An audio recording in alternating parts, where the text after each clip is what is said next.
There are lots and lots and lots of factions across the Middle East, but there's really four that matter. You've got the Turks, different ethnicity, but Sunni Muslim, semi-secular. You've got the Sunnis, which Saudi Arabia, United Arab Emirates, Kuwait, Egypt, that's the dominant group, Sunni Arabs.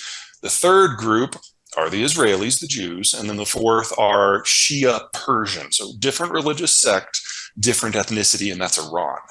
And what has been going on for the last, let's call it a decade, but really intensely started in the second year of the Trump administration, was a normalization of the relationship between the second and the third factions. The Sunni Arabs that make up the vast majority and the vast majority of the economy, and then the Jews who have the technology and the relationship with the United States. And the idea was that if you can get those two factions on the same side, then the rest of the Middle East will more or less take care of itself.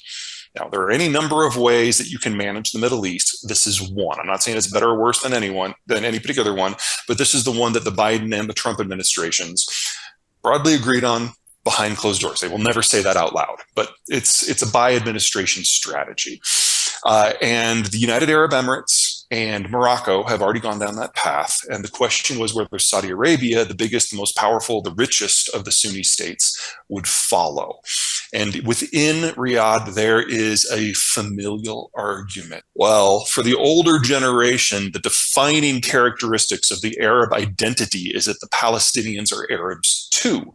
And so any sort of deal that is struck with anyone has to at least pay homage to the idea that the Palestinians should be able to control their own territory. But the next generation down, led by Mohammed bin Salman, who's a millennial, is like, yeah, whatever, that's your problem, old man. The Palestinians have never done anything for us. Gaza is an open-air prison camp. Even if we wanted to do something with it, we couldn't with all of our money. So just let it rot, and let's cut a deal with the power that matters, and that's Israel. And that will usher in a new Middle East where we lead the entire Arab world against Iran. Now, that might be a little over optimistic, but it's not ridiculous. So what's going on in Riyadh right now is the older generation, which includes the king, and the younger generation, which includes the king apparent, are fighting about it.